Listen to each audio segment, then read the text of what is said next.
Hey guys, my name is Kaminski and welcome to my quick mixing tutorial about how I put together the Greb demo song for Get Good Drums. It features a few instruments, bass, orchestral elements, and of course guitars. So we're going to go through that now and I hope you enjoy it. So the song you heard in the intro is the song that we're going to be going through today. So I'll show you what is going on in the session. We've got the drums here, bass and some synths here, as well as the orchestra, which there's not a lot of, to be fair. Then we've got the rhythm guitars, some layers, and then we've got two little solo tracks here, the acoustic solo and some very small post-production elements. And we have our reference track down here, which is an amazing composer called David Maximichik's song, DX2 is Me. It's an amazing song. I recommend you go and listen to it, and it's very, very well mixed and mastered by him as well. So check it out, and that's what I've used as my reference track. So let's jump into the drums. First off, I'm just going to solo them so you can hear what's going on.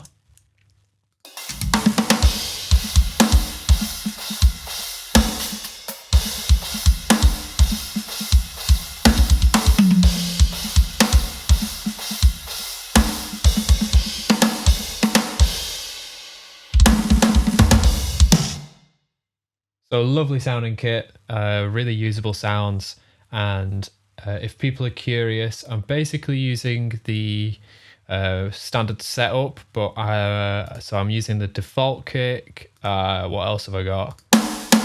So this is the mid-tuned brass snare actually. I know that Benny likes to use his beach snare, especially like high-tuned. But I've gone for probably a bit more of a rock and a hard rock focused snare, which is what I went for. So, because as you've heard in the tune, the tune is pretty heavy, given what this kit is probably intended for. Is probably not this sort of style, but I thought it'd be fun to give it a go anyway. It's really versatile. So yeah, that's the drums. I'll go ahead and hit everything.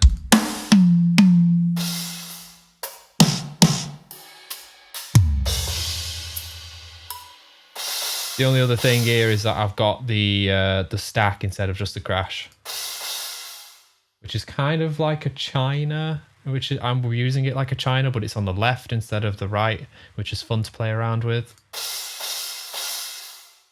I'm using it like a china anyway. I know it doesn't really sound like one. So what we've got for the drums is these channels here, and we'll go through it one by one, which is probably the easiest thing to do. Just a quick side note, as some of you might have seen this ridiculous plug-in chain for the mastering chain. This is probably evidence of my inefficiency, if anything else. Very quickly, I've got a low cut here, just for everything. And what else we got? Very slight smile, people would call it. I always like to cut 500 hertz ever so slightly. This compressor here is just helping squash the snare and clamp down on the kick drum a bit as well. And this second compressor is like the reverse. It acts as like a glue, really. It's gluing everything together. And then we've got the console EQ from Logic, which is really fun actually. It's kind of modeled after a Neve EQ, which is really fun. The high end on this is really nice, so that's what I've used it for. And then the dark horse is this match EQ. And what I've done is I've referenced David's track here, which is further the way at the bottom of the session. So before anything was EQ'd, this was my EQ spectrum of my track. And then this was David's. So I've got like some peaks here, definitely.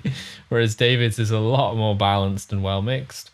But the low end and the general gist is similar. And then what you do is then you ask it to balance it and reference it, and it learns basically from the reference track, and then you match it. So this is the EQ curve it's come up with. Flatline is just a clipper, which is just increasing the volume massively. And then I've got the second limiter here, just Logic's, just in case it's just to chop off anything that might get through flatline. So that's all going to be affecting everything you're hearing. It's kind of like a top-down mixing approach. Thanks, Nolly. I'm sure a lot of people do that now because of you. So yeah, here we go. Let's actually get in some drum tones. When I solo the kick, you're going to hear the reverb as well because I'm an idiot and I routed the reverb through the kick channel. So what I'll do for this quick is I'll turn the reverb down and then turn it back up. And what I mean by that is there's reverb in Get Good Drums that I've used, and it's basically coming through the kick channel. So yeah, I probably should have done that a different way, but it works. So you can hear that reverb. So let's turn that down. So that's with everything on. And then what I'm going to do is I'm going to leave all the gain on because this kit was quite loud and I like to have quiet sessions, and then I'll increase the overall volume when I'm ready to master. So I've not really turned my faders down that much, as you can see here, but I've used gain a lot just to knock away a lot of volume where it's been present. And then I might have used, like here, I've used a second instance of gain. It's just that's basically right there is just keeping it level with the rest of the kit. I'm going to leave those two gains on and I'm going to turn everything off. And it's actually, before we even do that, I'm going to turn turbo off as well to hear what the raw kick drum sounds like.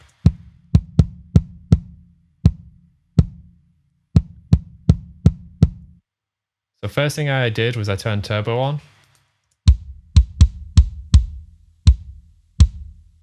And that is a massive difference.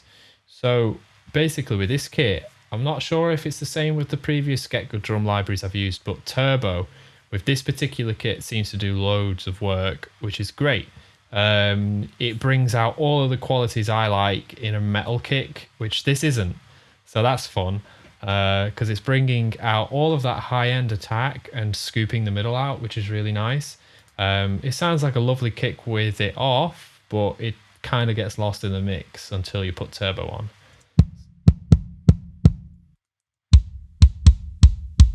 And that's just one thing, like doing all that. So then I've gone and processed it further in Logic. So that's what it sounds like from Get Good Drums. The next step is a massive EQ where I've kind of just cut even more of the like mid resonances away. This is without that EQ.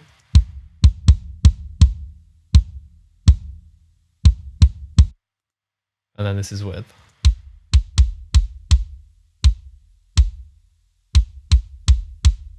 And then we get to the tube EQ in Logic, which is an excellent EQ. I wish I'd have used it more when the Vintage collection came out, but this is, I can't remember what it's modeled after. So one of you will know, won't they? So it's really actually a lovely sounding EQ, and it works especially well for kicks and snares. I think I always tend to run this on a kick. So what you can do with this EQ is you can boost a frequency and attenuate, and it kind of just gives it a bit of special sauce. So I'm boosting even more lows at 60 hertz and attenuating even more. I'm doing a similar thing, but at the other end of the spectrum, I'm boosting a low to high and then attenuating as well. So this is without. And then this is with.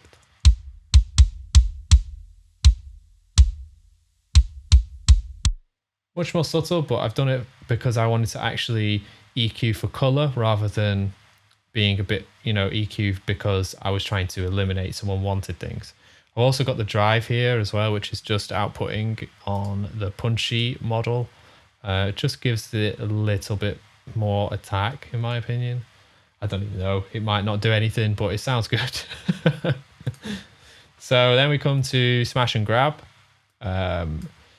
And I'm just using the basic controls here. I know that you can use the Pro version. I would do normally if I wasn't using this EQ, but I find that this just makes mixing drums very fast, and it's what I want when I'm working on a demo. So here is without. And then this is with.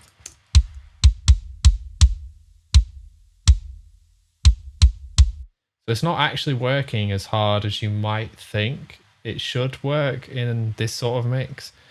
And it's also another trick here is I don't have the mix on full, because when you compress such low signals, you can lose a lot of bottom end. So I wanted some of that to come through and actually blend with the processed and compressed signal. So that's what that sounds like. And what is this? Oh, okay.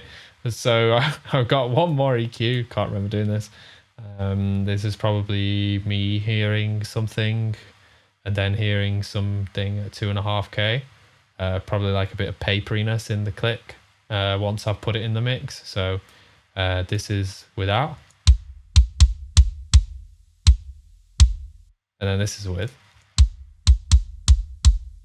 Yeah, it just gives it that little final touch.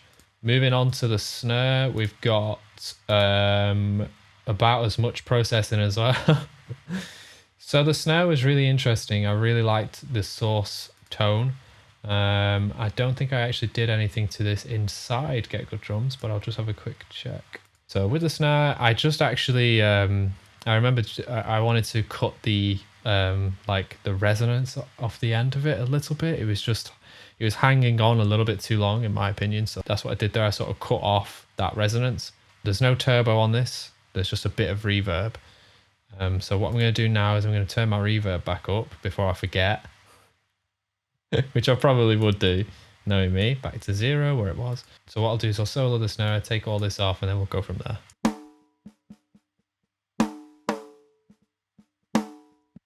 And because I'm silly and I sent my reverb to my kick channel, you'll see what the reverb's doing if I solo the kick as well.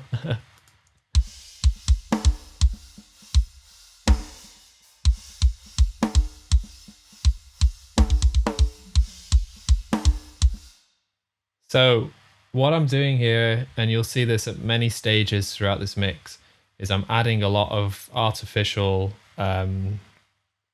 like a artificial tail on the snare and the shells, because the way this kit was recorded, it was all of the room mics are quite close sounding as well. Actually, they almost sound like overheads, which is a cool vibe. But again, for general metal mixing, what I'm going for is bigger rooms. And when you don't have a big room as a source, you have to kind of make that, which is what I've done here with using the reverb. And when I come to processing the rooms, you'll see what I've done there as well. But yeah, so it's just a little bit of reverb, and I only have used it on I think the snare side snare and the toms, I believe. Nope, I've used it on the cymbals as well. So I've used it on everything apart from the kick. So there we go. First thing that I did do was my Hosive EQ, where I've done loads of stuff here. I've cut all of the subs out. There wasn't really any, but it's just, you know, safe to do that. I would always recommend cutting subs on every single channel in a mix, just up until the point where the actual signal of the instrument begins. I wouldn't cut any actual, you know, of like the proper tone, but sometimes mics can pick up sub frequencies, you know, they just dip in a little bit, and it's good to get rid of those. The natural, like the main note of the snare is around 200 hertz. That's very common for most snares to be around 200 hertz. And I wanted to boost it a bit to give it a bit more of a boomier sound. Try and give it a bit more like oomph when it's, you know, like, because there's so much guitar like density going on. So I thought best to give it a bit more of a, you know, bit more of a body to the snare. I've cut 300 and 500 out a little bit here, and I've raised everything here apart from in between 2 and 3K, just to give it a bit more crack. So without this EQ, it sounds like this.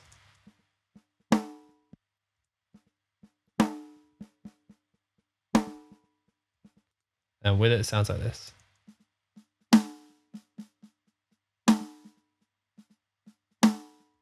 It's just adding a load of character and emphasizing the best qualities. And then when we move on to another instance of console EQ, what we've got here is boosting like each point and boosting a whole load of high. You can really push this a lot without it getting abrasive. It's like I said before, it's a really musical sort of high end that this EQ brings, which is why I like to use it. And again, I'm really pushing this punchy output model. So without it, it sounds like this.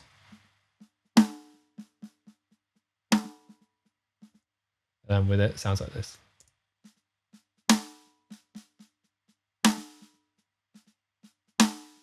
So you might think that's quite a lot of high end on its own, but you'll see once it's sat in the mix, it's kind of needed that uplift just to pop through in the higher frequencies. And then what we've got is good old notches. There was too many frequencies that were ringing out that weren't like the key harmonic note around 200 hertz. There was quite a big ring around 300, another one 460 and another one at 980, which I just notched. Be careful when you're doing this. I've probably pushed it to the point where you're killing the snare, but I just think, especially this one, that it has a really substantial ring at 300 hertz, which is absolutely fine for most applications, but I wanted it to kind of sit in the mix a bit nicer. So without this on, here we go. And then with it, it sounds like this. So I think you'll be able to hear, especially this one here. If I boost this, I know you shouldn't do this because you're obviously going to hear whatever you boost, but I think you'll be able to hear the sort of resonance that's come through here. So here we go.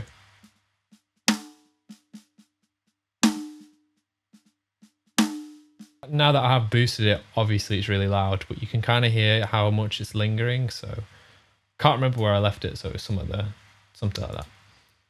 And then finally, smash and grab, set to snare, adding a bit of beef and air, which is just EQ. Really pushing it here, probably about -7 to -10 on the meter. A whole load of tape saturation. I just love what it does to the attack of snares on this particular compressor. And yeah, without it, it sounds like this. And then with it.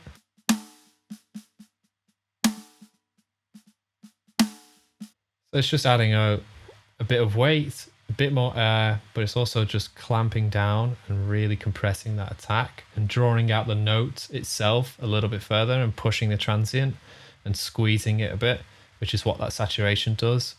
So throughout this whole thing, it's going to that reverb, and it's also going to the parallel compression, which sounds like this.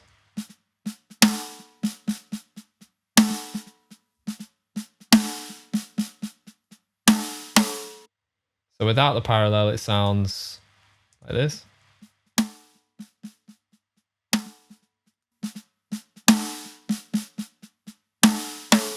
So it's adding a ton of volume. Try to ignore that. I know it's not very good. Our ears love when they hear something at a louder volume, but it's just even squeezing even more out of that transient to just try and turn it into a metal snare, which I think has been achieved pretty decently. So the toms I've kept really simple. I've just EQ'd them both quite similarly. So that's the rack EQ, and then this is the floor.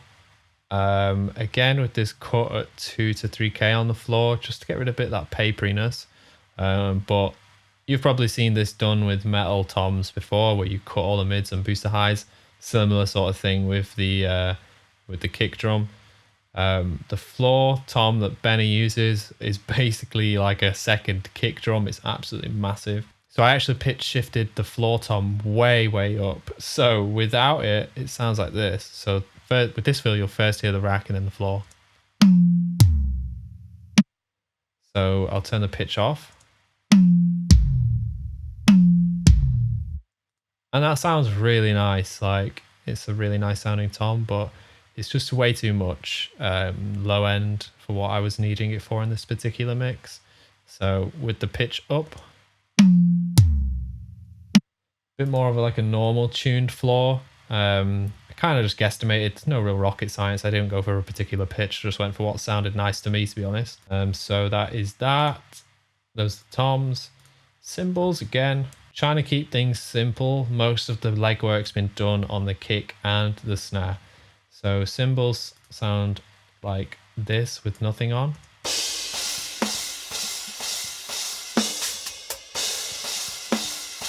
What we've got here is cutting a lot of low end, even cutting the kick and snare, because we've kind of got that covered, and Kick and snare and overhead adds a little bit of crack, but it's mostly like mid-range sort of fluff, which I usually like to get rid of. Not completely, you'll still hear it. So without this EQ on, it sounds like this. And with it, it sounds like this.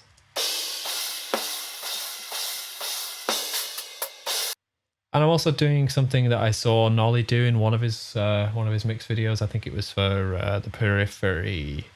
It's Only Smiles sort of walkthrough on that mix, and cutting around 6 to 8K and boosting beyond that kind of gives it more of a shimmer. It's so if you just actually listen to the cymbals rather than the kick and snare this time, you'll hear what's happening. It kind of cleans up that sort of 6 to 8K range.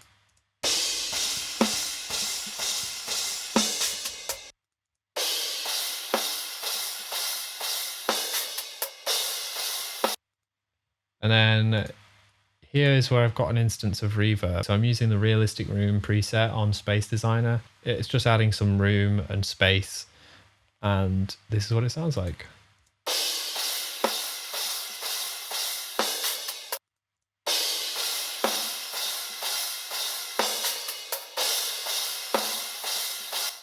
So really helping fill out those spaces in between those cymbal hits, I think, is really nice.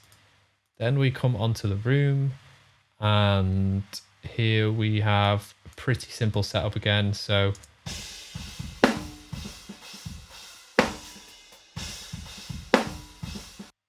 you can hear how close the kick and snare sound. It's not the mic wasn't far away. So this is what I've done. A similar sort of thing here. I've actually tried to boost some of the body of the snare again in this room, and I've cut the like mid-range again with a 2 to 3K cut. I was just not about that frequency in this mix. So yeah, this is without, and then this is with.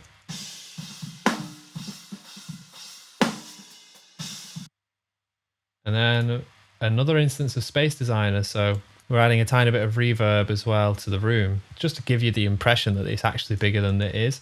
So without it, it sounds like this. And then with it, it sounds like this.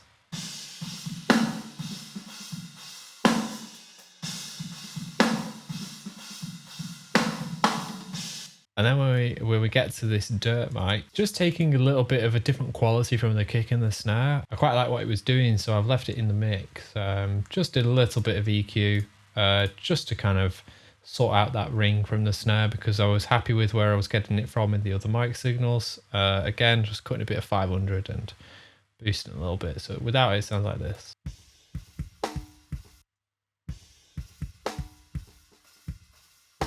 And then with it, it sounds like this. So really subtle on that one, but pretty happy with it. And then the slam, well, the parallel compression, it's basically taking these bus 7 signals here, and it's set to parallel, as I was saying before. Sounds like this.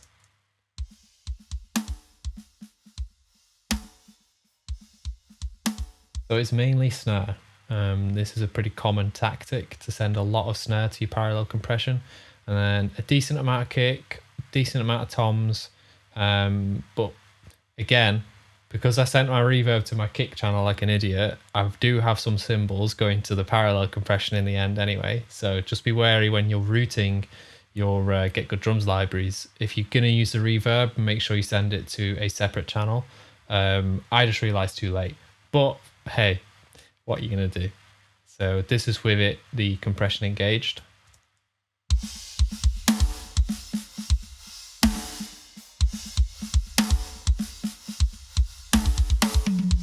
So adding a ton of sustain, clamping down on each transient like hell, which is the whole point of parallel compression in my mind. Together, it sounds a little bit like this.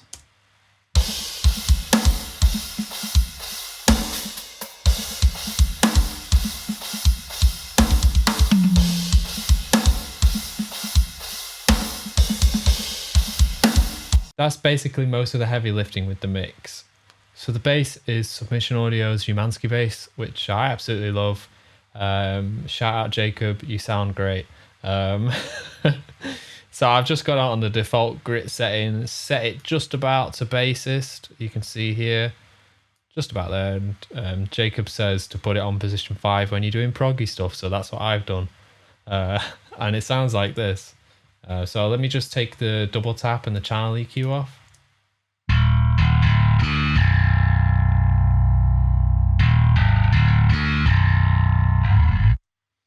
So double tap is just bass compression from Submission as well.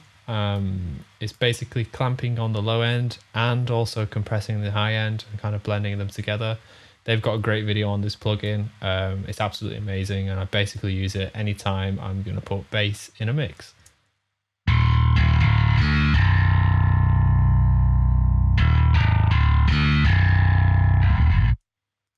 That's what that sounds like.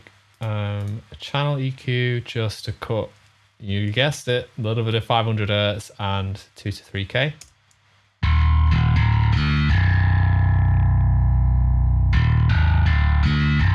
So that's the bass. Got a couple synths here doing, this is basically doubling the bass, this first one.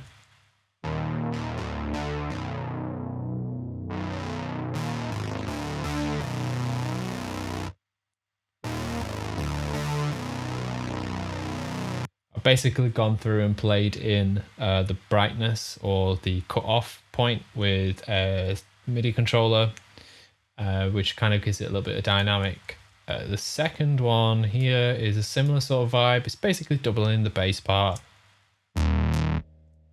Just sort of like, it's all saw based, very quick attack, no release, just to kind of give it a tight sound. And then the last one is actually Alchemy rather than Analog Lab. It's one of my favorite sort of presets that I've just always used, and it's the Trance Lead Designer. I quite like the swarms. They're very, very, very loud. So I've turned them down, and it's essentially just filling in any of the gaps in the spectrum between the bass and the guitars, and it sounds like this.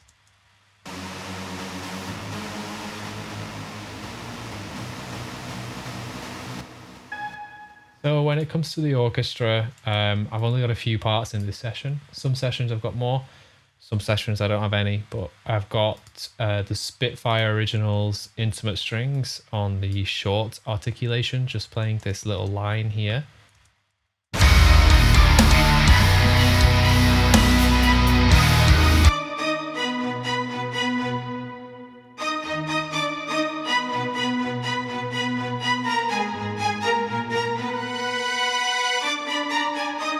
And for a very short section, we've just got the same plugin, but the long articulation just for this chord here.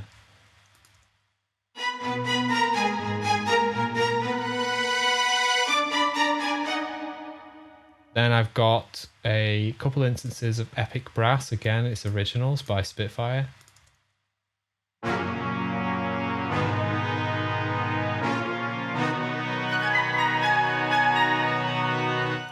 You probably heard it. It's called Epic Brass 2. It's not, I'm just lazy. It's actually Epic Woodwind from the same plugin. And they're playing little highlighted melodies which match the lead guitar parts, which is always fun. And that's what these sound like. And the second part is here. So really fun. Then onto the juicy stuff, we got the rhythms. These were captured through my quad cortex, but you can achieve basically the same sound. Well, if you have a quad cortex, because I'll put the preset on the Cortex Cloud, but you can also achieve a very similar tone if you've got the Granifier plugin, because this is just using Mike Stringer's Granifier capture from Spiritbox. So shout out Mike Stringer, legend. And in front of it is a capture of my Precision Drive. So, and then it goes into a Get Good Drums Cali Cab capture. So it's like an amalgamation of stuff, and it sounds brutal. So this is my 7-string purple with silos, double tracked, and it sounds like this.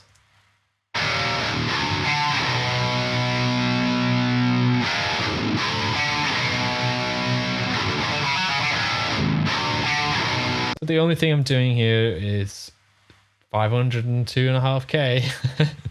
Again, just to kind of tame those small segments. I actually boosted a little bit low end because both of the guitars are going through a multipressor, just to kind of get rid of some chug, waffle or waffle. You know what I mean, though. So let's. So when I hit that 7 string, it's quite. It's just the nature of palm mutes. They're very bassy. So if I take this off and watch, basically when I turn it on, watch what this multi-band compressor does. I've got it set to a very specific frequency between 85 and 180 hertz. And then with it on, we're just clamping down a little bit on those palm mutes. I've also got a couple post-rock style guitars, which I've just been loving doing at the moment. So again, left and right, they're different parts. So left sounds like this.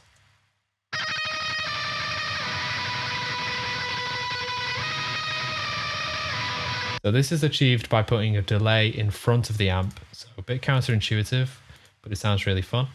It's the same patch. It's scene D for quad Cortex users. So there's a delay in front of the amp and the overdrive is taken off, but it sounds really fun. And then both of those together sound like this.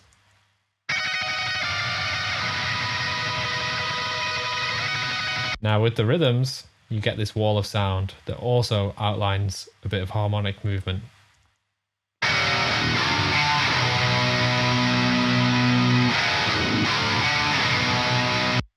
So with the bass and the synth bass, this sounds like this. So I'll just do the bass first.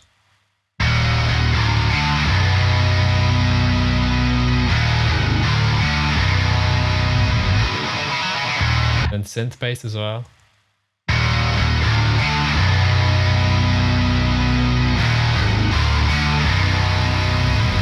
So you can really hear that high end like sizzle coming through on that synth bass when I play with the brightness dial.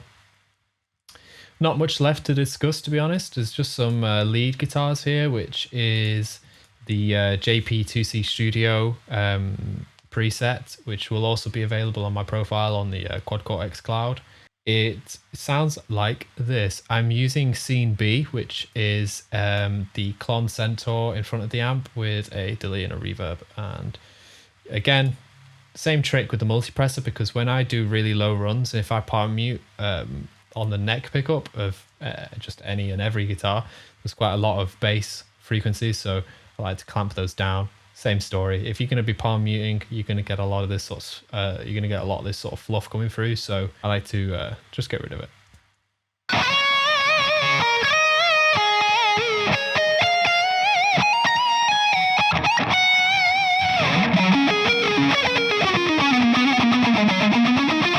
So you saw right there just how much it was cutting from that low run. It's fine to leave it in if you were playing guitar outside of a mix. It sounds really nice, and it sounds quite thin when you do cut it. But if you do leave it in and you're going to use something like flatline, it just it's way too much low end. And for good measure, there's some harmonies.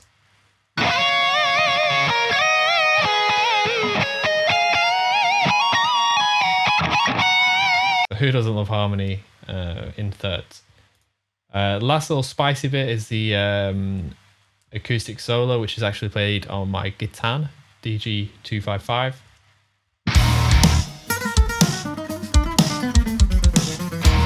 So this is captured through this mic, which I'm talking to now. And this mic is a Rode NTK. Shout out Rode, legends. And it sounds like this on its own.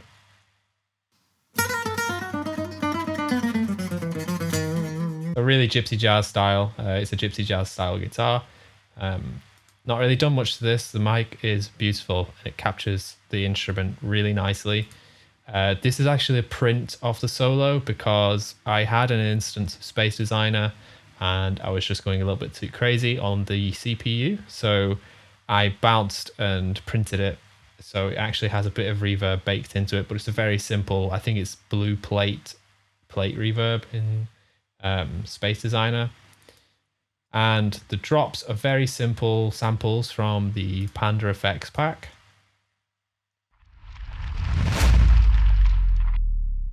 So it just adds a bit of depth and a bit of weight to all those main hits. So then that's basically all going to this mastering chain, which I showed you before. And then, yeah, as you've already heard, once it's all put together, it sounds pretty cool. So I'll just play you a little section now, but you guys have already heard it, so.